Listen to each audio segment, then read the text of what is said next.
aí, amigo ligado, o Tanque Passa chegando nesta terça-feira para falar do Monday Night Football espetacular que tivemos. Primeiro jogo de temporada regular da NFL em Las Vegas e foi um espetáculo como o Vegas gosta. Impressionante, um jogo incrível, vitória do Las Vegas Raiders 33-27 sobre o Baltimore Ravens na prorrogação. Um jogo de tirar o fôlego, uma prorrogação incrível. E a gente tem muita coisa para falar, porque também tem muita gente lesionada ainda para IR. E eu vou fazer um compromisso aqui com vocês, que eu volto nesta quarta para ler as mensagens, tá? Vocês mandaram muitas mensagens, muitas perguntas da rodada do final de semana. Vou passar nesta quarta-feira, logo pela manhã, você vai ter o vídeo aqui falando dessas mensagens. Por isso eu vou falar para você. Deixa a mensagem aqui embaixo, é importante pra gente. Curte o vídeo, assina o canal, compartilha o Tanque Passa.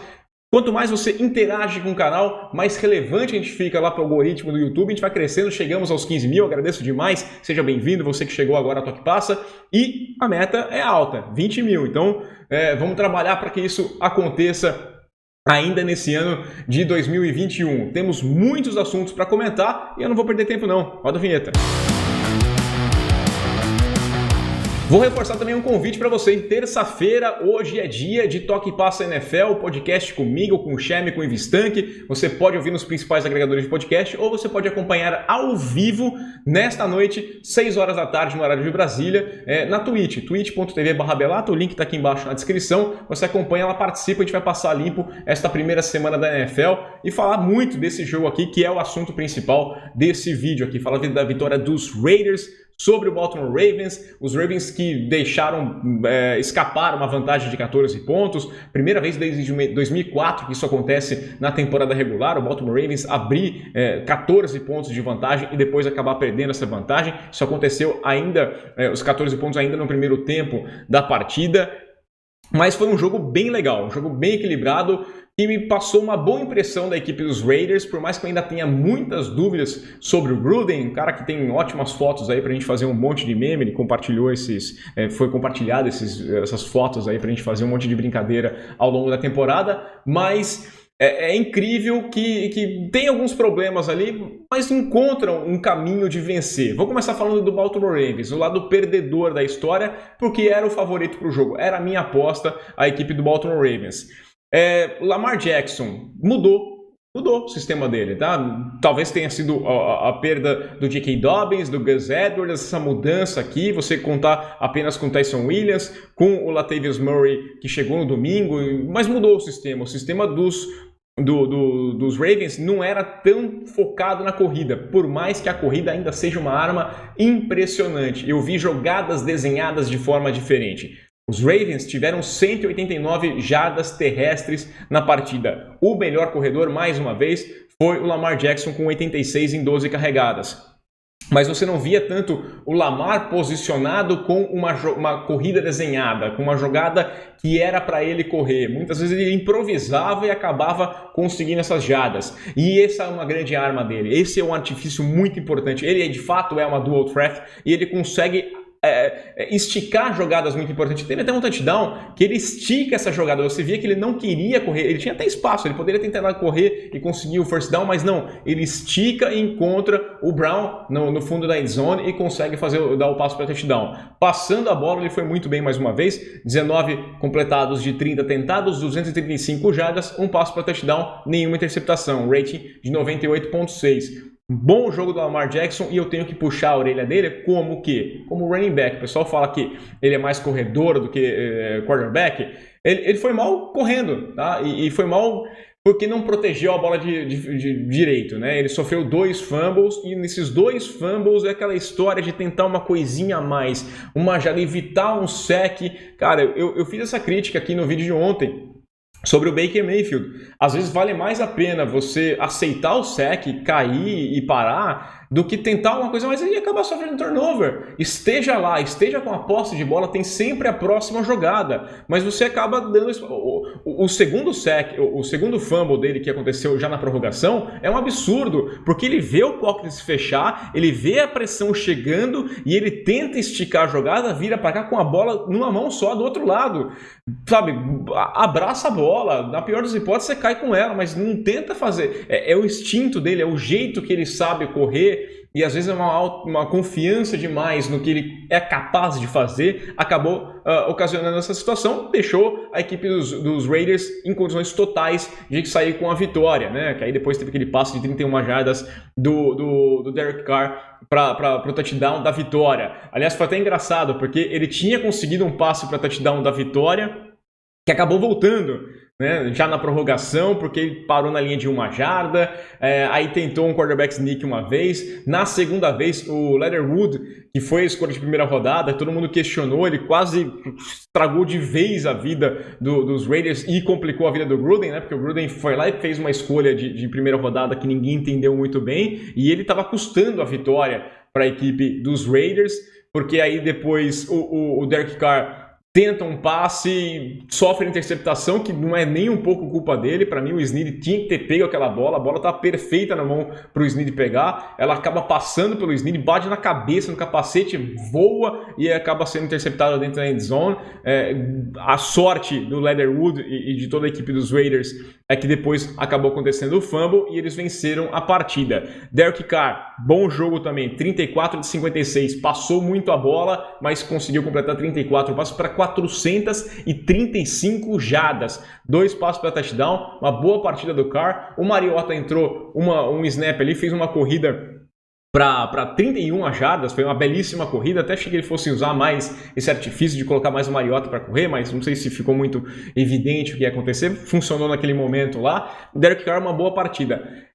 Apesar das falhas, da falta de alvo para o Derek Carr. O Derek Carr, o principal alvo dele durante o jogo inteiro foi o Darren Waller, que é um tight end. Ele não tinha assim, um wide receiver confiável, não teve nessa partida. Pode ser que mude isso aqui lá para frente, com o Edwards, que depois apareceu no segundo tempo, com o Renfro, mas o principal alvo dele foi o Darren Waller, com 19 passes na direção dele. Ele fez 10 recepções para 105 jardas. Então, tem alguns problemas. Fica muito claro que as duas equipes têm problemas. Os Raiders saem com a vitória, é muito importante. Os Ravens saem perdendo e já tem um jogo complicadíssimo na próxima semana, porque vão encarar a equipe do Kansas City Chiefs, os Chiefs do Mahomes que não perde em setembro, do Mahomes que ganha de todo mundo da AFC Norte. Então, grandes chances de um time que, meu amigo Shem apontou como candidato a ganhar o Super Bowl. Eu já tinha minhas dúvidas, eu achava que a equipe dos Ravens ia ter cair um pouquinho de qualidade nessa temporada. Eles podem começar 0-2 e não que isso acabe com qualquer possibilidade, mas já complica um pouquinho mais. Tudo bem, ali a AFC Norte hoje é totalmente diferente do que a gente imaginava. A gente imaginava os Ravens e os Browns ganhando na primeira rodada, com os Steelers e os Bengals perdendo, e foi justamente o contrário. Tivemos vitória dos Bengals e também dos Steelers. Então, tem que prestar atenção, tem que abrir o olho, principalmente porque se os Browns começarem a render aquilo que se espera deles, vai ter que brigar por uma vaga de wild card, então você precisa ter bons números. Começar 0-2 seria um péssimo cenário. Vamos ver como é que eles vão dar esse bounce back no jogo do final de semana. Vamos aproveitar também e passar um pouquinho pelas notícias que tivemos na segunda-feira. Muitas notícias ruins, né? Começando pelo Washington Football Team, que perdeu o Ryan Fitzpatrick. Falei aqui do Fitzmagic, que estava apostando alto nele ali. Acho que ele consegue bons números, mas teve uma lesão, uma subluxação no quadril. Vai para Injury Reserve, pelo menos por 3 semanas. A gente não sabe qual que é a condição. Ninguém falou se é uma lesão que acaba com a temporada inteira, que é uma lesão, ou se é uma lesão mais simples. A gente sabe como é que é idoso quando tem uma lesão no quadril, tirando sarro do Fitz, mas o Heinicke vai ser o quarterback daqui por diante, o Taylor Heinicke. Fez uma boa partida lá contra os Chargers, perdeu, mas ele conseguiu trazer bons números, e aí fica aquela dúvida. Será que isso aí é uma deixa, dependendo da condição, da gravidade da lesão do Fitzpatrick, para o Ron Rivera ir atrás de um amigo dele chamado Cam Newton? Olha, pode fazer sentido, até porque combina bastante o estilo de jogo do Heinicke também com o Cam Newton. Ele conhece o Cam fez uma pré-temporada boa nos Patriots. Acho que concordo bastante com o que foi falado lá, que ele seria uma distração se ele ficasse na equipe de New England. Pode pintar lá em Washington. O Rivera tinha descartado porque ele tinha os dois, o Fitz e também o Heinicke. Agora que ele não tem o Fitz, Se for uma questão de 3 semanas apenas, não faz sentido você ir atrás de um cara como o Cam. Mas se for uma lesão que entende-se que vai ser mais longa, com 8 semanas, com a temporada inteira, aí, olha, eu acho que valeria essa aposta para a equipe de Washington Football Team. Quem também foi para IR foi o Raheem Mostert, o running back da equipe do San Francisco 49ers. Também o Jason Verrett, o cornerback, teve um torn ACL ali, uma lesão de joelho grave. Então, uma vitória que foi complicadíssima para a equipe do San Francisco 49ers, como não poderia ser. A defesa que apresentou problemas, não gostei de muitas coisas da defesa dos 49ers no jogo contra os Lions. Passa a ter mais um problema, além do que perde o Mostert. E também o Jerry Jeudy, né? Muita gente apostando no Jerry Jeudy em ligas de fantasy. Aliás, nem me fala em fantasy, que horrível semana aqui, muitas lesões e muitos problemas, escolhi errado, e ainda peguei 2 times meus pegaram quem mais fez ponto na minha liga, então lá. Mas o Jerry Jeudy, que inclusive eu apostei que ele tivesse um bom ano nessa temporada, vai perder de 4 a 6 semanas. Teve uma torção no tornozelo, é uma perda considerável para a equipe do Denver Broncos, que começou bem, venceu os Giants, mas agora vai ficar sem o Jerry Jeudy, um dos recebedores que, a galera tem por alta conta nessa temporada com toda certeza. Vamos falar um pouquinho também de lesão, assim, ego ferido, né?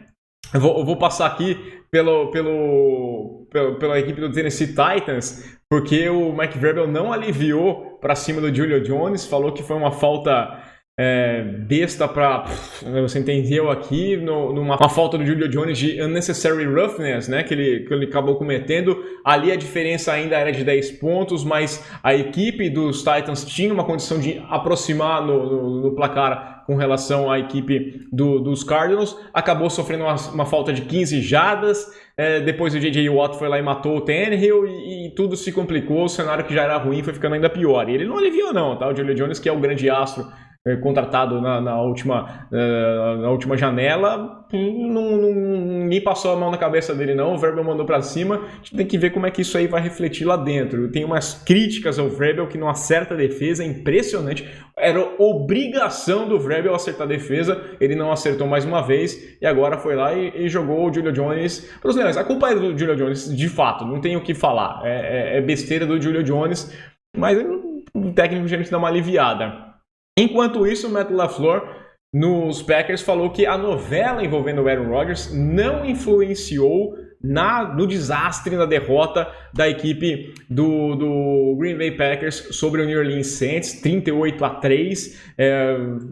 Se não afetou, me explique então o que aconteceu, né? Porque, convenhamos, muitos problemas na defesa da equipe dos Packers, inconsistência demais, um plano de jogo meio estranho, não gostei. Acho que o LaFleur tem muita culpa na história, mas para mim afeta sim, por tudo. Pelo foco, né? Até os jogadores, quem estava lá na pré-temporada inteira, na off-season, naqueles trabalhos, naqueles workouts, ouvindo a história que vai, não vai, fica, não fica, o que a gente faz, como é que você atrai alguém para jogar nesse time, fazer uma free agency melhor. Para mim afetou sim, inclusive porque o Aaron Rodgers parecia um pouquinho sem ritmo. O Arão Rogério, que fez Joe Party, mas não fez treinamento, quer dizer, treinou na pré-temporada só, mas não jogou, e o workout faz um pouquinho de diferença. Eu sei que para veterano não é um grande problema, mas a impressão que o Green Bay Packers me passou nessa primeira semana era de um time em pré-temporada, me parecia um time jogando uma pré-temporada, e aí você não pode perder para uma equipe como a do Saints, jogando fora de casa, os Saints, sem poder contar com a torcida no seu estádio, sem poder contar com o maior líder dos últimos anos, o Drew Brees, tendo o James Winston, um cara muito questionável, com problemas na folha salarial, tendo que abrir mão de muitos jogadores e mesmo assim meter 38-3 num time que se posiciona como favorito, um dos favoritos a levar o Super Bowl. Então, grandes problemas. E para a gente fechar aqui o vídeo desta terça-feira, falar um pouquinho de mercado, porque o Denver Broncos pode mudar de mão na próxima temporada, tá tendo uma confusão toda lá, né, depois que o Pat Bowlen morreu.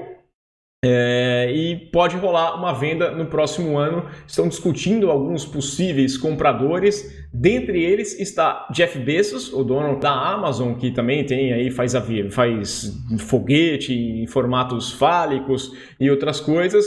Pode comprar a equipe do Denver Broncos, ou então o Jay-Z. Jay-Z, que não tem bala para comprar uma equipe que está avaliada em 4 bilhões, né? Entende-se que a venda seria na casa dos 4 bilhões de dólares no ano que vem. O Jay-Z é um cara muito rico, tem produtora, tem tudo, mas ele não tem os 4 bilhões para injetar no time assim de uma vez, mas ele pode ser a cara, pode ser mais ou menos quem assistiu a série Ballers, né? O que acontece lá com o The Rock. Ele não é o cara que bota dinheiro, ele tem os investidores, mas ele vira a cara da franquia, pode ser o Jay-Z. Seria interessante. Ou então o Jeff Bezos, que dinheiro não é problema para o cara tem mais de 100 bilhões de dólares, ele pode comprar talvez a NFL inteira, a gente não sabe. Comprasse o Denver Broncos, vamos ver como vai ser, se vai mudar de mãos. Pensou o Amazon Field at Mile High, pode rolar na próxima temporada. A gente volta nessa quarta então para ler mensagem, então deixa seu comentário aqui embaixo, curte o vídeo, assina o canal e aquele abraço!